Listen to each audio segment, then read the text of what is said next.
민중의 소리 이완배 기자 만나겠습니다. 이완배 기자님? 네, 안녕하십니까? 예. 자, 이완배 기자님의 새 책이 나왔습니다. 네. 이게 한 며칠 홍보를 해야 됩니다. 예. 이렇게 번번이 말씀해 주시니까 제가 정말 얼마나 감사한지 모르겠습니다. 이게 사실 민중의 소리의 명운과도 직결되기 때문에 여러분, 이거 사주셔야 민중의 소리가 이게 살아남습니다. 많이 도와주시기 바라겠습니다. 우리 이완배 선배님 주머니에 뭐 들어가는 게 없어요. 월급은 들어가겠죠. 하지만 조직을 위해서 책을 썼고, 여러분 이완배 기자의 이런 멸사봉공 기억해 주시고 한국재벌 흑역사 학원, 한국재벌 흑역사 학원, 상권이 집에 없는 이런 몰상식한 경우도 있다고 하더라고요. 그럴 경우엔 또 상권도 사시면은 상식인 문화인이 되는 겁니다.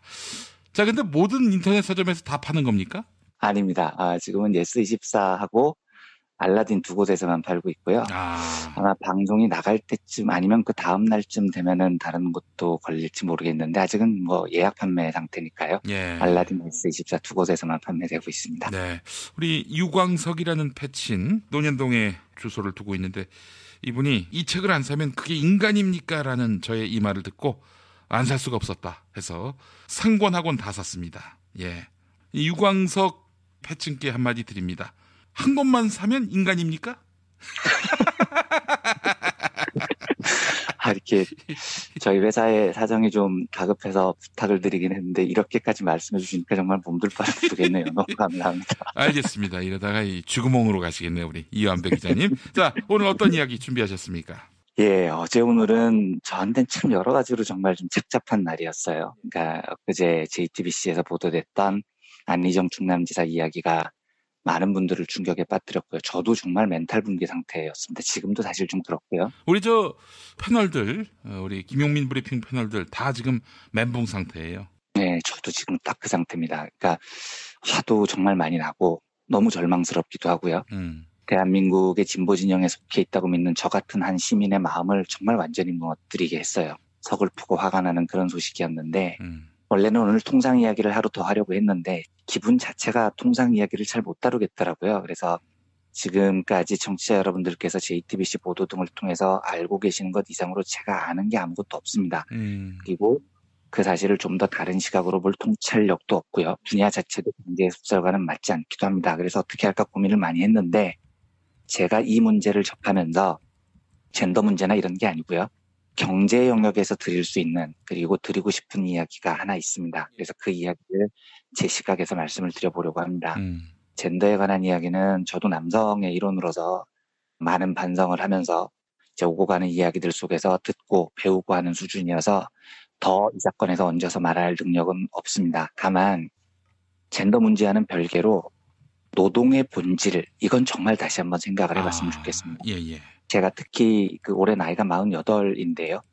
제 고등학교 동기들은 49살이 됐고요.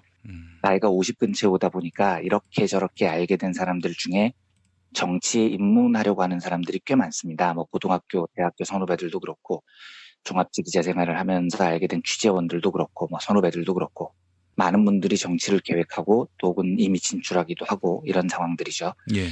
제가 사람 사귀는 폭이 넓지 않아서 그분들과 그렇게 많이 가깝지 않지만 어찌됐건 이름을 알고 지인 관계를 유지하는 그런 분들이 정치권의 문을 두드리는 모습을 보고 그분들에게는 오늘 이야기를 꼭 전해드리고 싶어요. 물론 그분들이 방송을 들으실진 모르겠지만 가슴에 담아뒀던 이야기니까 한번 해보겠습니다. 좀 엉뚱하게도 오늘은 노동이라는 것의 본질적인 의미가 뭐냐부터 시작을 해보려고 합니다. 이 노동의 본질적인 해석에 대해서는 정말로 다양한 철학적, 경제학적 견해들이 존재합니다. 이게 저 정도 되는 사람이 감히 가볍게 입에 담기가 어려울 정도로 이 논쟁에 참여한 학자들 이름이 정말 쟁쟁합니다. 그리고 아직도 한 가지 결론으로 완전히 도달하지 않은 것 같아요.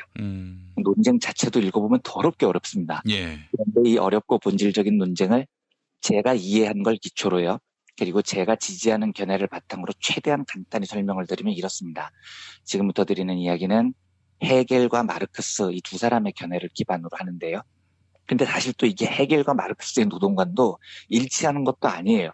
이 두 사람의 차이가 있는 듯 없는 듯 하는데 이게 또 나중에 후기 구조주의쯤 오면 뭐 알피스의 발리바 이런 사람들에 의해서 또 조각조각 나뉘어가지고 엄청난 학문적 논쟁의 주제가 됩니다. 근데 그 정도까지 가면 저도 잘 모르고 설명도 어려우니까 오늘은 아주 개념적인 단계에서 함께 이해를 해보겠습니다. 인간의 노동이라는 것을 쉽게 이해하기 위해서는 동물이 하는 행동하고 비교를 해보면 그나마 좀 쉽습니다. 예를 들면 우리가 실을 짜는 행동을 하죠. 근데 거미도 거미줄을 만들어서 실을 생산합니다. 그러면 인간이 실을 짜는 행위와 거미의 거미줄을 짜는 행위는 똑같이 노동일까요? 이게 질문입니다. 예. 인간도 집을 짓고 삽니다. 보금자리를 건축을 하죠. 그런데 개미나 벌들도 집을 짓습니다. 그리고 어떨 때 보면 개미나 벌들이 지은 집이 인간이 지은 집보다 더 좋아요. 그 구조를 보면 방습, 방열, 냉장 이런 기능까지 완벽하게 자연을 이용해서 갖춰놓은 보금자리를 짓는 개미나 꿀벌들이 있습니다. 이걸 완성도 면에서 보면 우리나라 서울 1960년대 청계천 일대에 엄청나게 지어졌던 판자촌보다도 훨씬 더 나은 거죠. 그러면 인간의 건축과 꿀벌이나 개미가 자기 집을 짓는 행위, 요건 똑같은 노동일까요? 이제 비슷한 질문인 겁니다. 대답은 아니라는 겁니다. 우리가 인간이 하는 행위를 노동이라고 부르지만 꿀벌이나 개미, 거미의 행위를 노동이라고 부르진 않죠. 그 차이는, 본질적인 차이는 목적성이라는 것의 차이가 있기 때문입니다. 그러니까 인간은 그런 행동을 하는데 분명한 목적이 있어요. 내가 저걸 요렇게 해서 이런 걸 만들어야지 하는 목적이라는 게 있죠. 반면에 동물은 목적을 가지고 그 일을 하는 게 아니고 본능에 의해서 합니다. 그게 인간의 노동과 동물의 활동을 구분짓는 제일 본질적인 차이라는 거죠.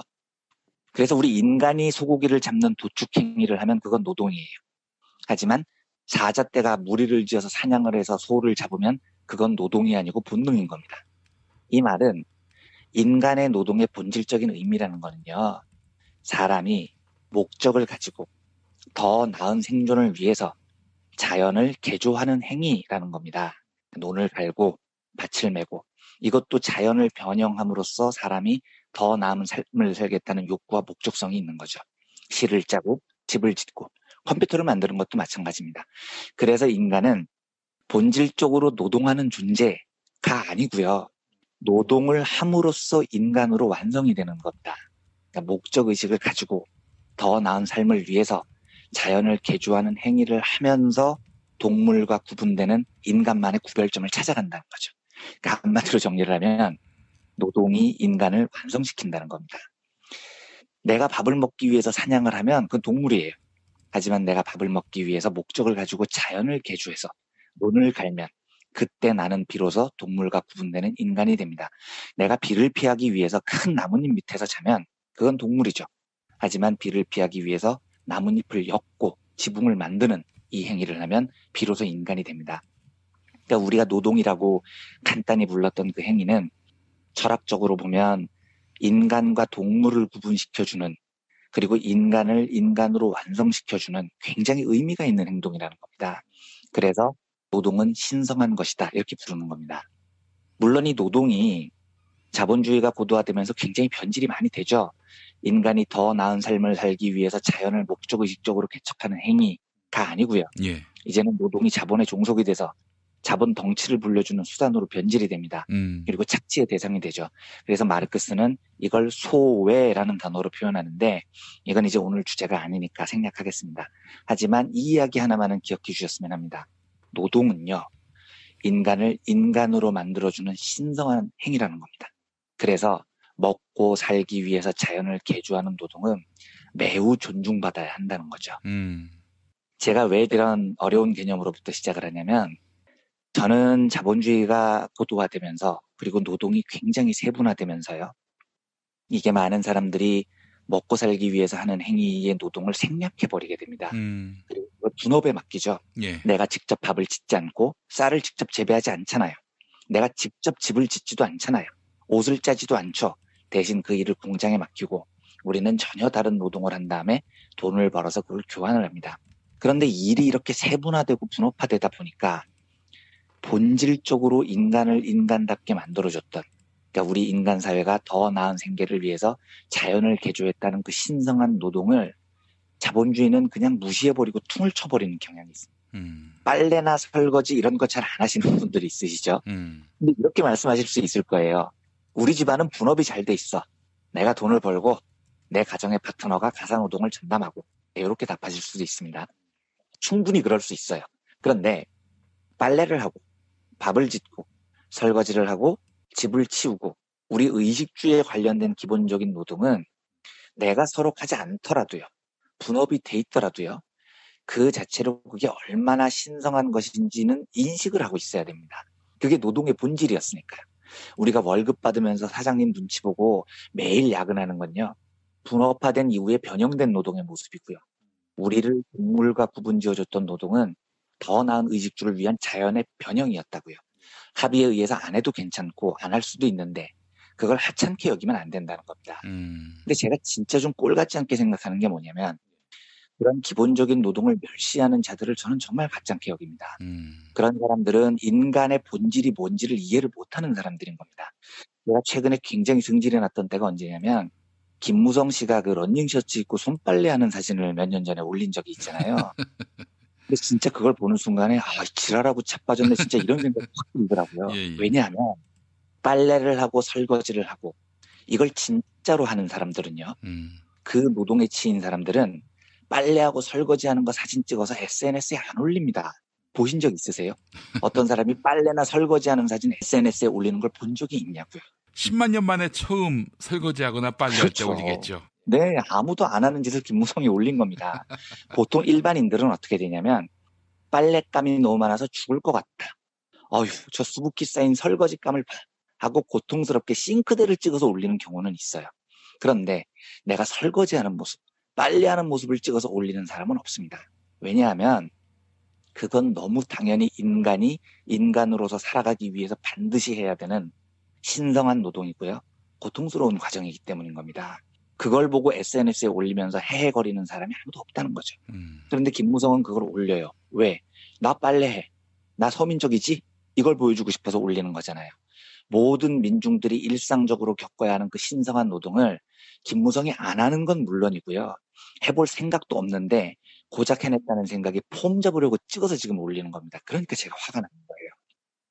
제가 정치인들 대중교통 타고 다니는 거 SNS에 찍어 올리면 저는 욕부터 나옵니다. 여보세요.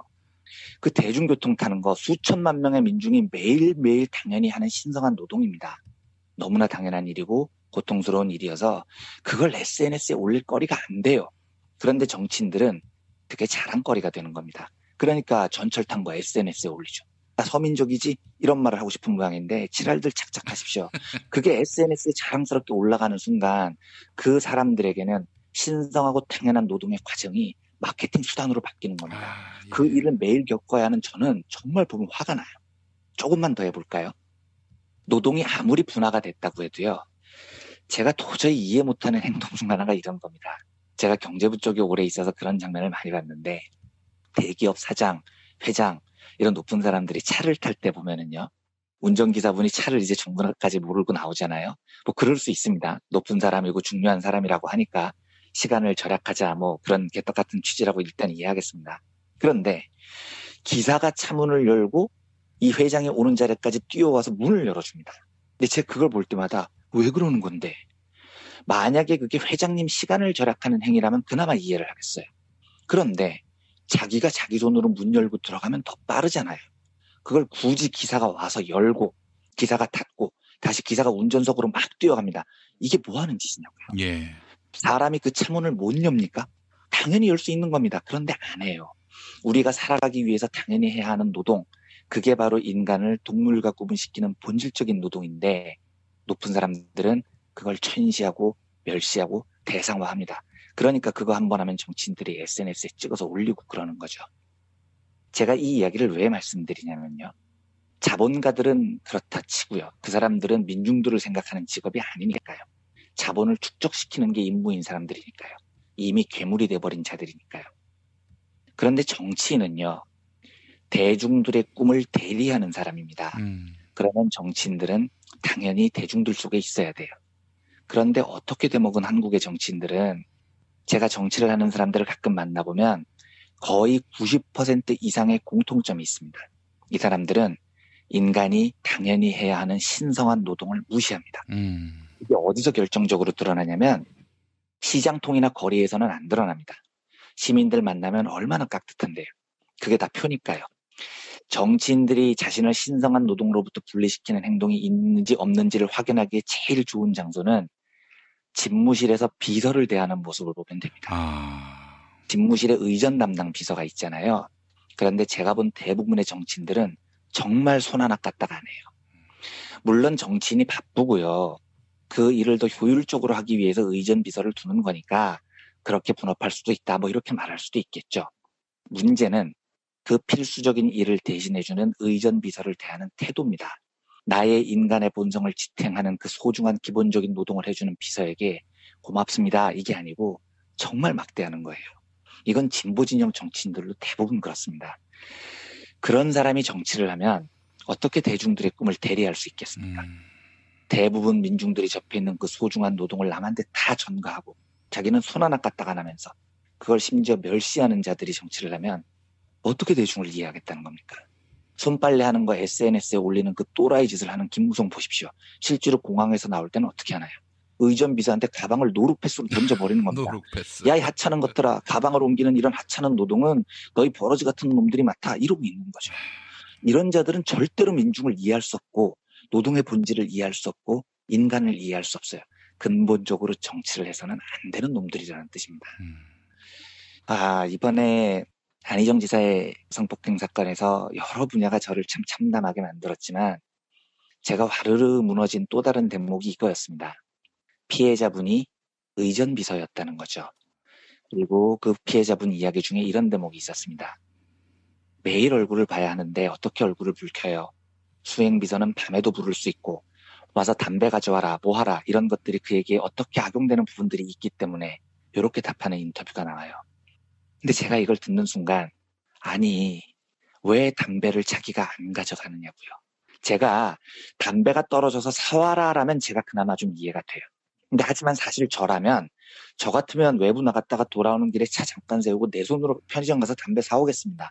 하지만 우리나라 정치인들이 편의점 들러서 줄 서고 담배 사고 하는 모든 사람들이 당연히 하는 그 행위를 다 안 하니까요, 정치인들은. 그러니까 그건 일단 이해를 하겠다고요.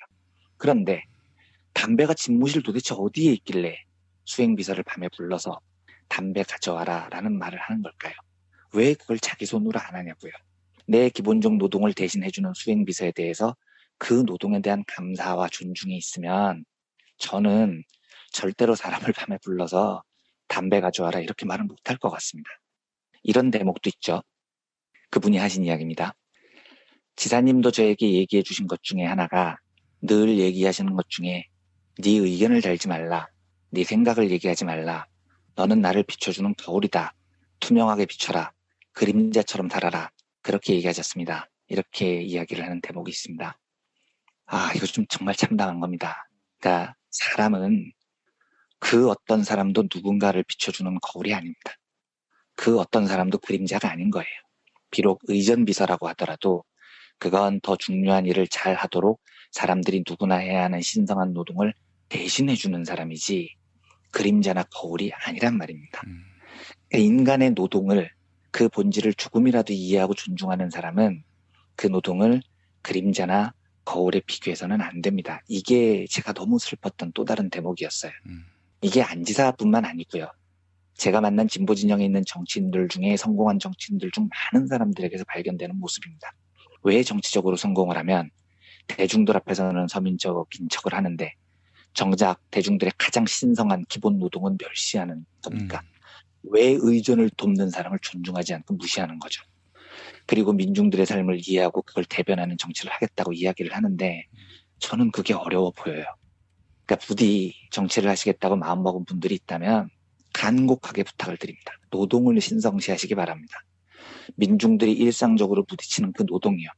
저는 가급적 정치인들이라면 해보라고 권하고 싶습니다. 그게 시간 낭비가 절대 아니에요. SNS 사진 찍는 용이 아니고요. 아무도 안 볼 때 설거지도 하고 빨래도 하고 담배 피고 싶으면 편의점에 직접 들러서 담배도 사보세요.